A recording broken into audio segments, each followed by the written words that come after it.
Hi, I'm Craig Smith, and this is Eye on AI. Today's episode is with Turing Award winner Yoshua Bengio and his colleague Julian Serban, the co-founder of Korbit, an AI edtech startup with the aim of democratizing education. This is the first in a two-part series on AI in education. In the past few years, researchers have turned their attention to enhancing education through the application of deep learning systems that can track student behavior, predict their performance, and deliver strategies to both improve that performance and prevent students from losing interest. It's a powerful new technology that could eventually redefine education as we know it. In this episode, Yoshua and Julian talk about the current state of their work and how they see the field progressing with the application of attention mechanisms and the eventual use of virtual avatars to address the psychological aspects of student-teacher interactions. A side note, Iulian or Julian spells his name I-U-L-I-A-N, and so we alternate between pronunciations. He's fine with both. I hope you find the conversation as important as I did.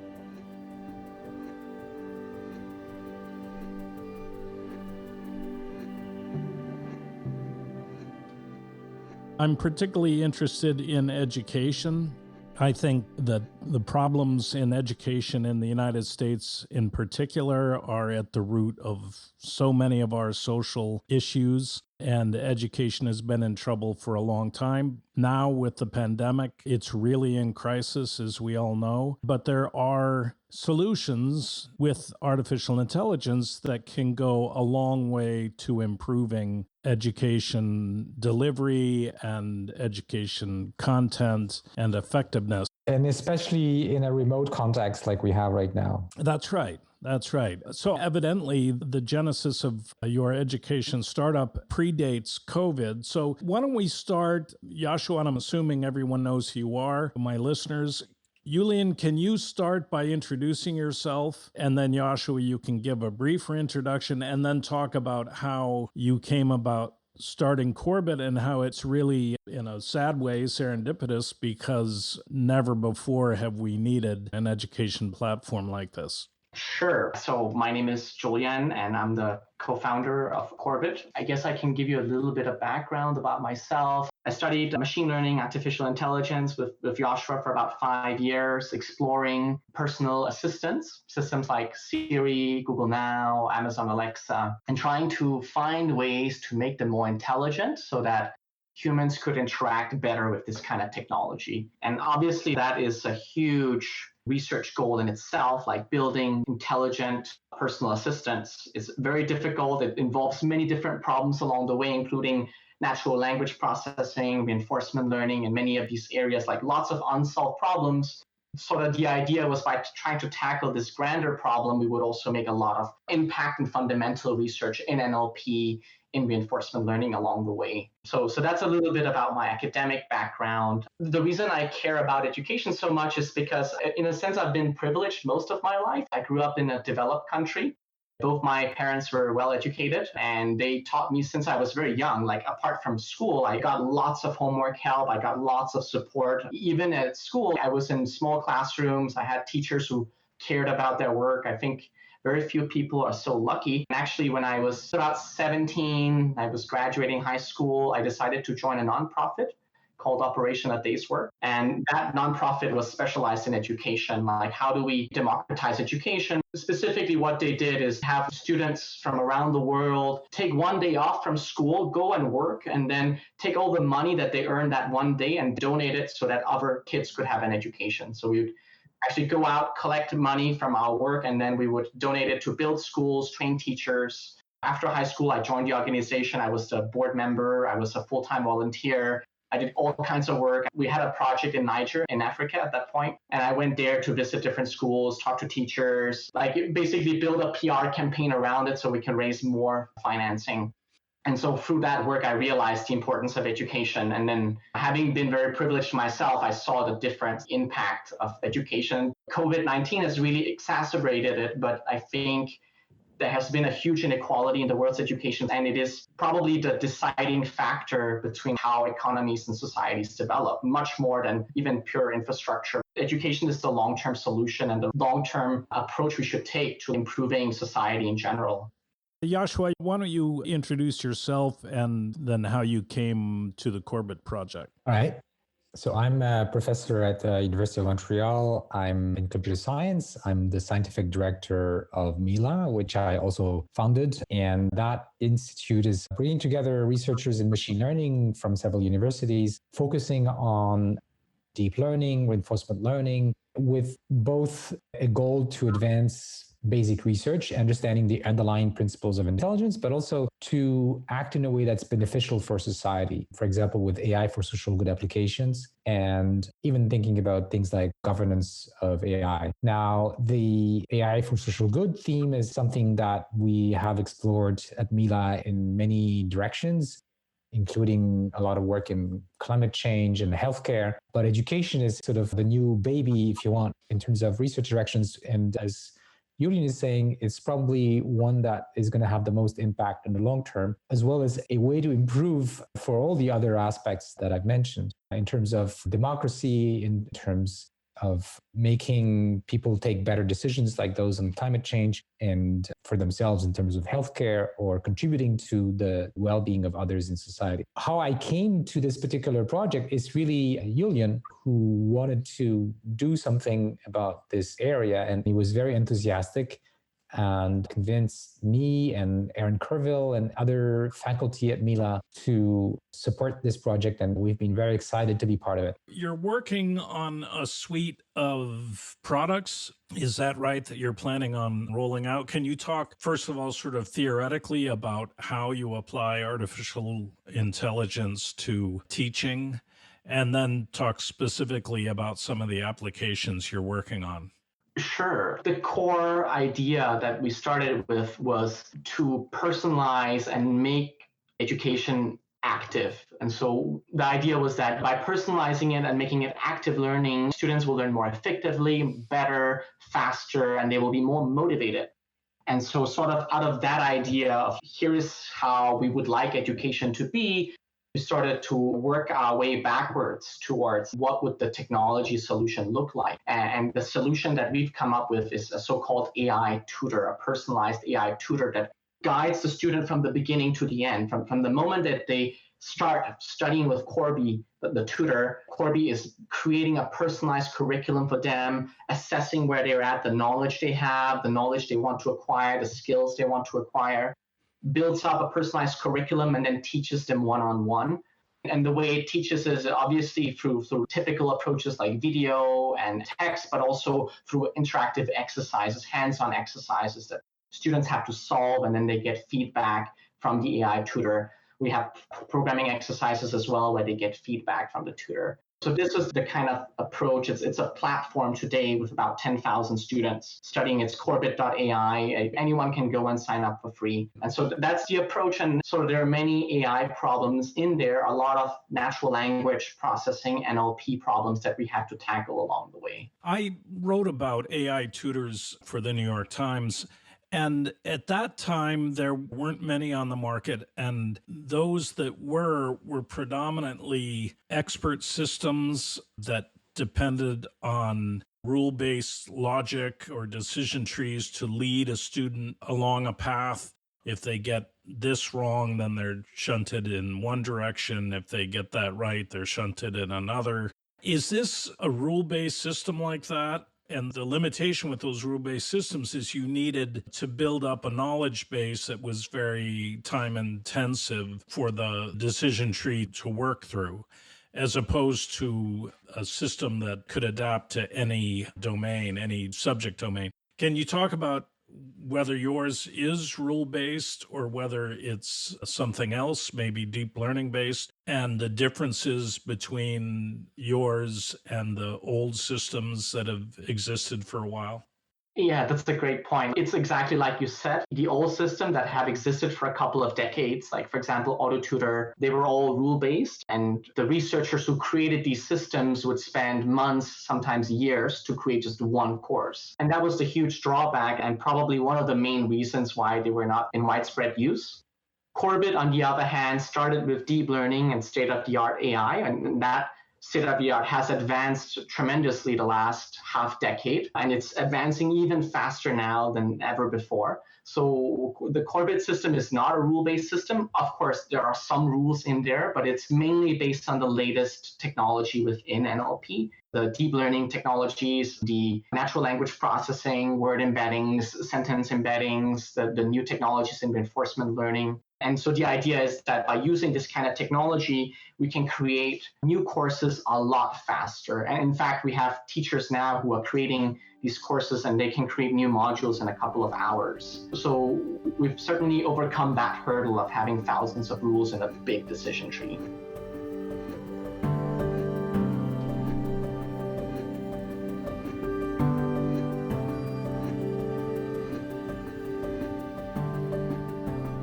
And so where does the content reside? If someone's creating a course, can they just upload the content that they would normally use in the course instruction, or do they have to put it into a special format?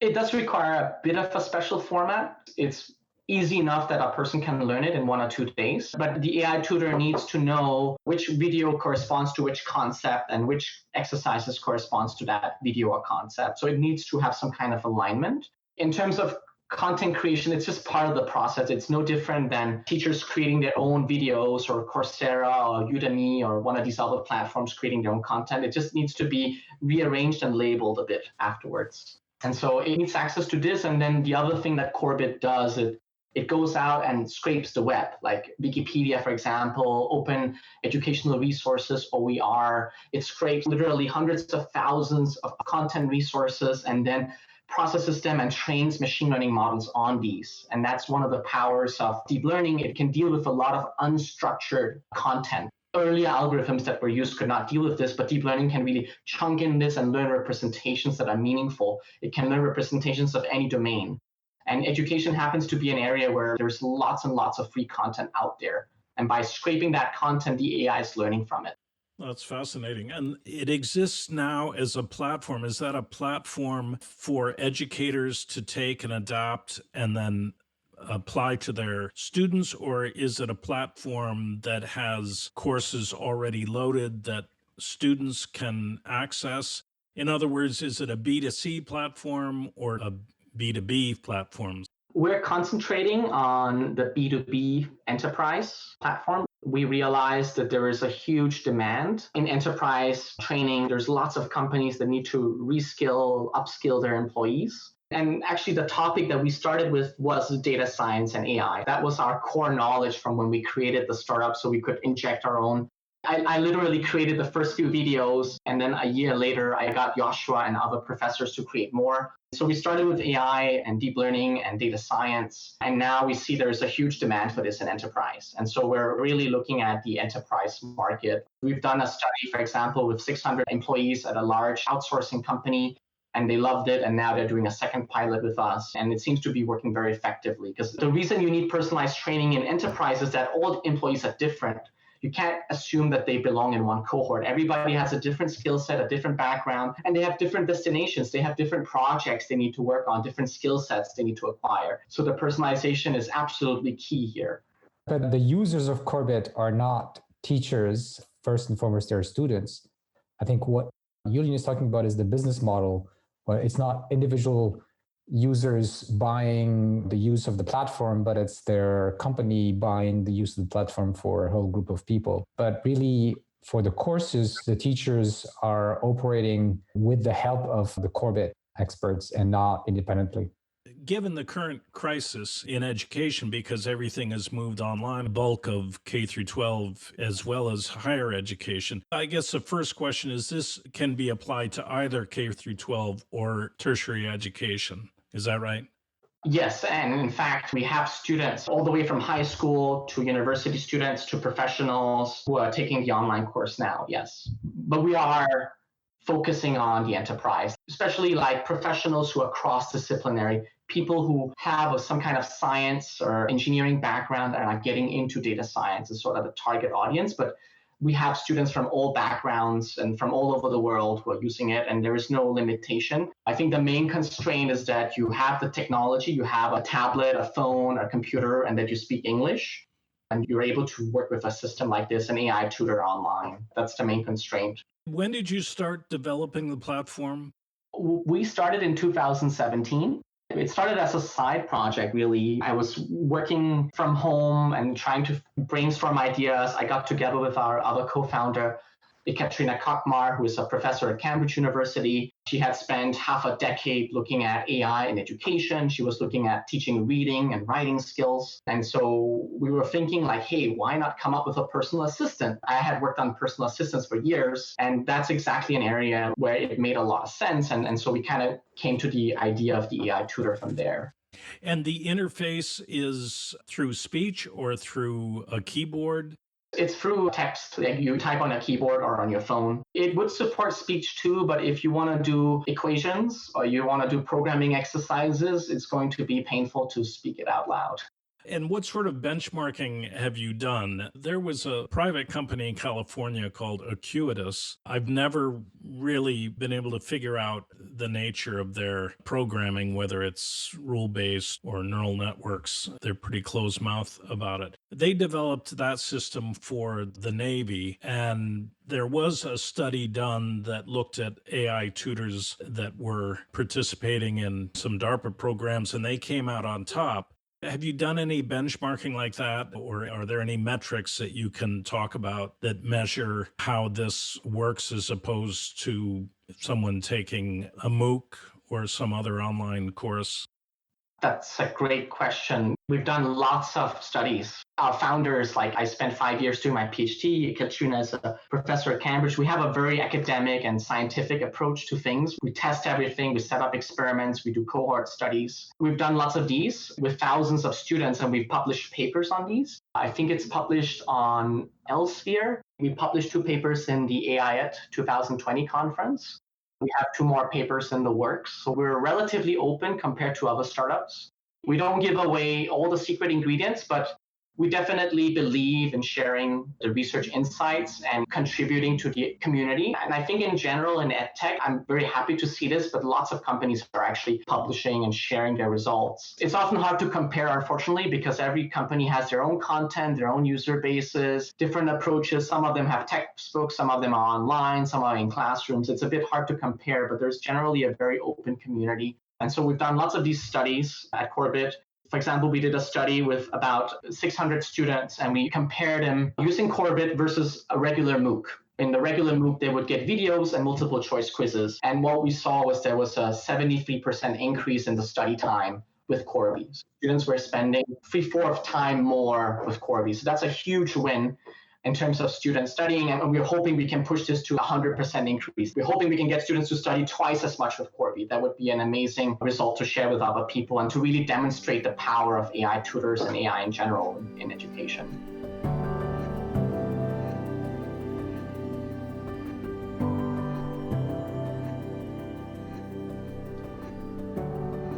Yoshua, can you talk a little bit about how this could really change the landscape, these kinds of technologies going forward?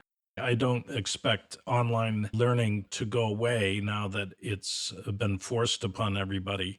Yeah, absolutely. I think that the potential impact of these kinds of technologies, especially as Julian was saying at the beginning, in those less fortunate countries could be huge. There's just not enough skilled educators to address the needs of a large number of young people around the world. And it's not that we want to replace them. Like, we need as many teachers as possible. But what tools like Korbit can bring is complementary by providing something that's more personalized. Like, ideally, there would be one teacher per student, right? But even in rich countries, this is not usually feasible. So what you can have is a human teacher who helps a group of a certain size. But then each of these individuals can in the day-to-day exercise per exercise course of their learning, get personalized guidance as to exactly what exercise should I be doing, which part of my knowledge is lacking, and which example could be presented to me to help me fill in that gap.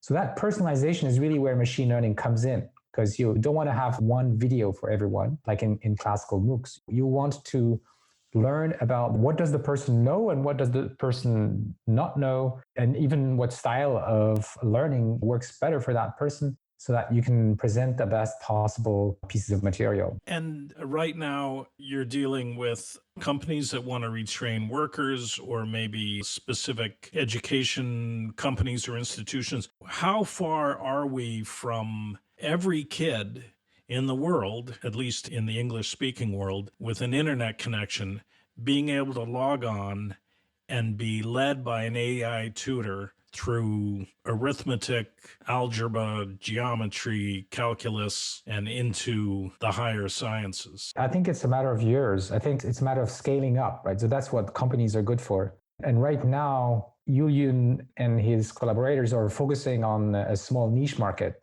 But I think the idea is to build up the platform, build up the expertise, and then as fast as is possible, scale up to a larger breadth of material, covering not just these fairly high-end needs, but also the early education. And it's probably going to be not just one company. I think as people start to realize that there's an important potential here, I expect that there'll be a number of organizations trying to take advantage of the progress in AI. In particular, one area I'm interested in is how we can build better natural language understanding. This is how Julian's thesis really started. Dialogue, understanding at the level which goes beyond just sort of pattern recognition, but actually understanding what those words and sentences refer to in a knowledge base, which is what education is really concerned with.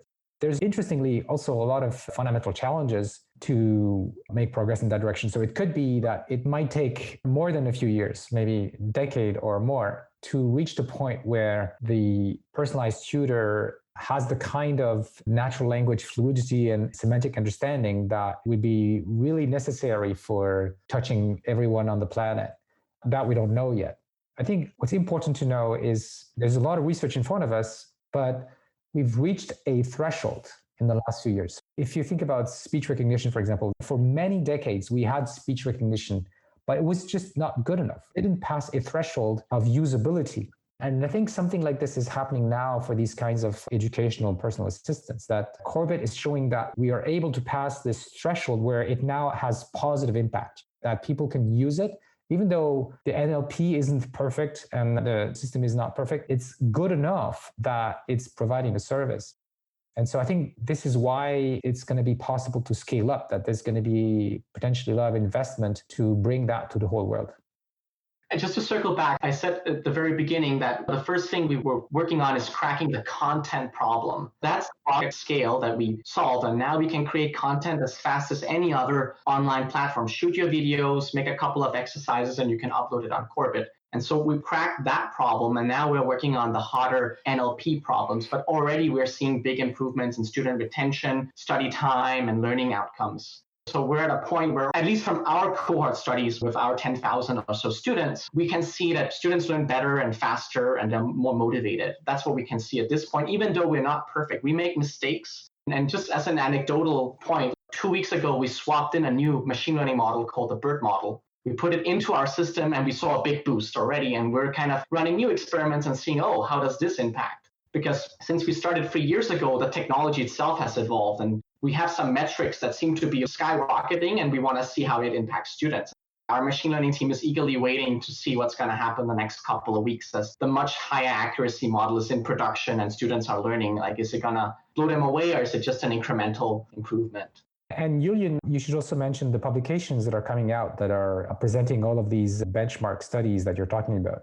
Yeah, right. I mean, we published 2 papers in AI Ed, and we're working on another 2 papers. We have a study with a company with about 600 employees. We're also starting a study with Dawson College, Concordia University, and the AI Launch Lab in Montreal.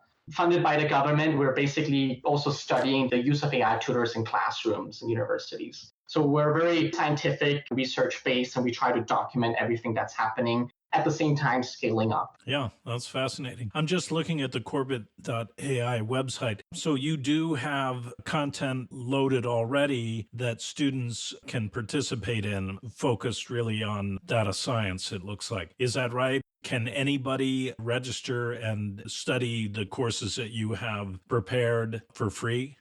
Yes, anyone can go sign up for free. They just need to have a working internet connection and a phone, a tablet, something. In these studies you've been doing, have you been contacted by any universities or colleges or school districts that are interested in using this? Yeah, like I just mentioned, we have a project with Concordia University, Dawson College in Montreal, and we're starting to put it in classrooms. We have had a lot of incoming requests from other colleges, universities, professors who want to research. We've had to say no many times, unfortunately, because our time and resources are limited and we have to focus. One challenge at a time. We are still a startup, but there's definitely a lot of interest. Because it seems this could solve so many people's problems if it were available. I would also take a step back and say the AI tutor we have today is sort of like a cell phone in the 90s. It's this big block satellite connection. It's slow. It has only one app. What you're seeing is the first generation of widely used AI tutors, and it's going to take time to build them. None of these technologies we have today were built like in a couple of years. It would take decades to fine tune them. And so you're going to see like a spread of this over time. The technology gets better and better. More research is conducted, more data sets, users get used to it, universities start adopting it, companies start adopting it. It's going to be a gradual process. So until we have that Oracle AI tutor that can teach anything, anytime perfectly, it's going to take time. And where are you in your company launch?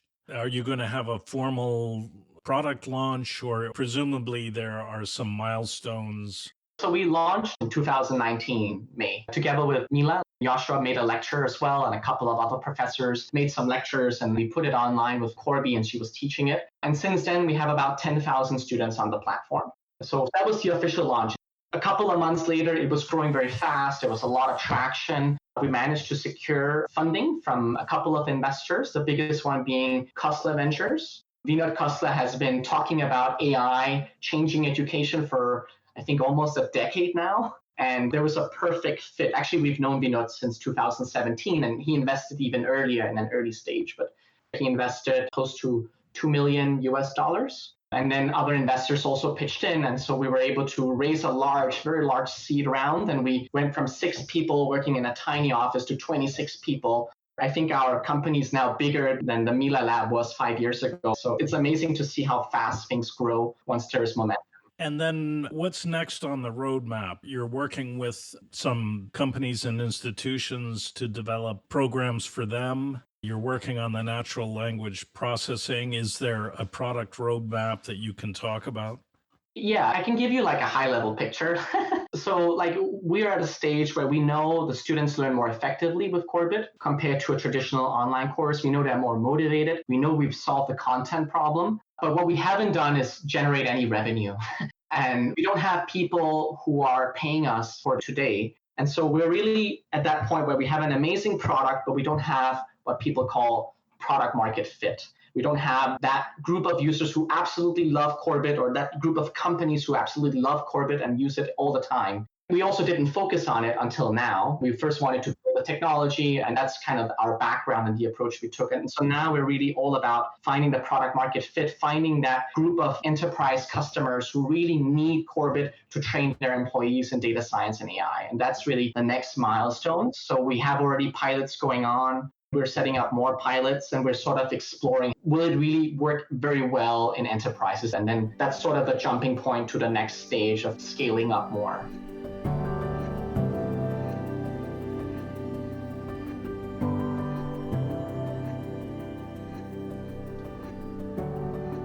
Joshua, is there foundational research being done in other places that people should pay attention to beyond Mila and University of Montreal? I think that as the work that we're doing with Korbit gets to be better known, I'm pretty sure others will start doing similar things if they're not already doing it. In terms of research challenges, I think that there's a really exciting frontier that is opening up that is very relevant to Korbit and to educational tutorial system, the AI tutorial system. And that has to do with what I call system 2 deep learning. Most of the work in deep learning up to now has been, systems that are good at low-level perception and low-level action, like recognizing objects in images. This is a huge success. And we've had pretty amazing success in natural language, but it's sort of lacking something which you could say is the sort of high-level semantic understanding and reasoning which humans do consciously with attention mechanisms. And we don't have that kind of thing yet in deep learning. On the other hand, we've made some progress with attention mechanisms precisely in the last few years. In fact, a lot of it came from Mila with our machine translation systems. And nowadays, attention-based systems like transformers are the state of the art in NLP, but they haven't really been integrated in a system that tries to understand how the world works, this knowledge about the world and how to represent it in a structured way so that you can reason about it on the fly. Humans are very good at that. And that ability of consciously processing high-level semantic content is intimately linked to our ability to make sense of language. In fact, our thoughts can usually be translated into sentences and vice versa. And in order to make really fundamental and not incremental progress towards natural language understanding, I believe that this line of work, which Mila and others around the world are starting to investigate to build next generation deep learning that captures the reasoning and high-level semantic manipulation that we do consciously, that line of work could really transform personal assistants which use language to interact with users. And so in particular in education, I think this could change the game. But that may be something many years in the future as we are starting to see signs of that progress. And can you take just a quick deep dive into attention systems, Sure. a transformer algorithm? So the traditional neural network doesn't have attention. It's these multi-layer networks where each layer is processing a fixed packet of numbers, which we call a vector, and then feeding that transformed packet of number to the next layer. And this is a lot how your visual system works. Each level is transforming the images into a new feature representation. But if you look at a lot of the higher level processing I was talking about, like when you're conscious of something, your brain is focusing on a few aspects at a time. When you have thoughts, they involve a few selected aspects at a time. When you read a sentence, the sentence is about just 2 or 3 things, right? The object, the nouns, and the verbs. And so this ability to manipulate information in a more selective way is at the heart of what attention brings. And it was a big surprise about 5-6 years ago when we started playing with these attention mechanisms, how they could really change the game in terms of helping to solve some natural language processing problems. And since then, they have become the bread and butter of pretty much all of the neural networks for natural language. Now, what's fundamentally different with these attention-based neural nets is that instead of processing these fixed size packets of numbers, you can think of them as like they operate on selected subset of elements. Like think of your current thought as a subset of all of the concepts that may be relevant in the current discussions we are having or what you're currently seeing or hearing. So your mind is using attention to select a few elements that it wants to examine in order to imagine something, find an explanation for something, or simply conduct a computation that's sequential and looks at a few elements at a time. So language is very much like that. Like it's one sentence at a time. Each time we focus on a few elements at a time. And so it's very, very natural that these attention-based architectures, which operate on sets, that means it's not the order that matters, but it's the content and how the elements interact with each other, rather than these vectors. That's really a different paradigm for neural net. It's maybe a way to think of a response to the criticism of neural nets from the 80s and 90s, where classical AI people were saying, there are things that these neural net architectures could never do. And in fact, they were thinking about the kinds of things you could do with classical logic and rules and variables. But it turns out that all of these things can potentially be done using attention-based neural net. And that's where a lot of the research now is exploring neural net architectures that have these abilities. And the transformers are just the current most successful example of these kinds of architectures. I see. I talked to the Alexa people about their social bot challenge, and they had me talk to the winning entry. And it's very frustrating still because it's clear that it's serving up predefined intents off of keywords. There's no reasoning really, and no, as you say, attention. And no understanding. I mean, there is a form of understanding, but it's fairly shallow. That's why basic research in the high-level cognition in AI based on attention, I think, is going to be so crucial for the next stage of these kinds of personal assistants. And then once you have that, you could marry it with an avatar. I mean, there's been a lot done in generative adversarial networks. Which also comes from Mila. Oh, is that right? There you go. Yes. That's why you won the Turing Award. But you could have, again, drifting into science fiction, but you could have on your computer screen a realistic looking face of a person that is teaching you directly. It's your personal tutor. I think there's a whole aspect which current AI tutorials are not looking at, which is the psychological aspect. And of course, having a visual interaction with a face that expresses emotions, that expresses support, we know it's very important for human teachers. And so I think there's going to be a lot of interesting multidisciplinary research combining what we know in psychology, in pedagogy, in AI. I think exciting times for this line of research. Why do you think education has not been a focus of research until fairly recently? I mean, of research in the AI community. Is it that the basic components weren't there yet?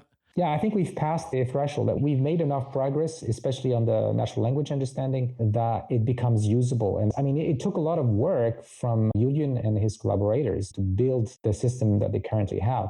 But it's going to be a lot better in a few years. We're just at the beginnings.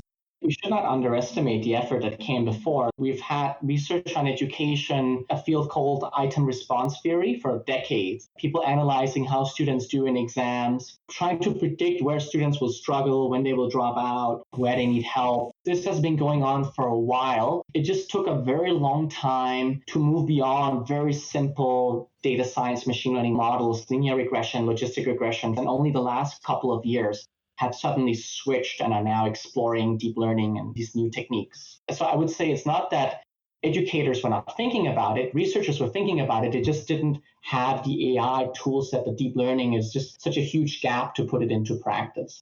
And Julian, you mentioned in an email that you have some sort of groundbreaking products that you're looking to release in the coming weeks or months. Were you referring to something specific? We have a couple of things coming out. One of them, I'll talk about it because it's already out. It came out first day, interactive programming exercises with the AI tutor. So you're learning to code in Python while the AI tutor is analyzing your code and giving you feedback. It's the new step in coding. And obviously, again, back to my metaphor, this is like a mobile phone, like a cell phone from the 90s. It's very slow, it's painful, but it's the idea of personalizing it at that level rather than just, let's say, sending a zip file to a student and asking them to just learn by themselves or have some general instructions. Well, this is fascinating. And as I said, it couldn't have come at a more dire time. If anything, I would hope that it progresses faster so that we can see it implemented in the education system. Well, I'm going to leave it there. Is there anything that either of you would like to say before I stop recording? I think I just wanted to add that it's important that we specifically democratize AI as a field. Right now, knowledge of AI and deep learning is highly concentrated in a couple of pockets around the world. And we have a lot of societal changes coming, ethical consideration, issues like fake news, algorithmic bias. These kinds of problems are coming. They're already there, you could argue. And to deal with these, we need to educate people in general about AI and data science. We think this is extremely important. So, of course, we need to educate better. We need better schools. We need better ways of teaching, but we also specifically need to teach AI and data science to more people. And they need to be aware of the ethical consequences of technology, and they need to have a critical mindset and be informed when they make decisions, as both regular people as well as policymakers.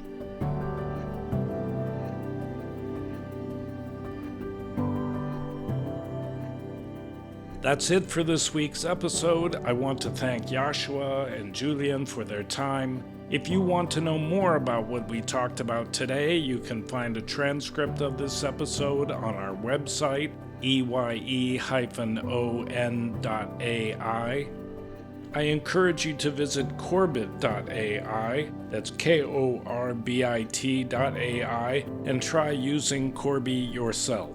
And remember, the singularity may not be near, but AI is about to change your world, so pay attention.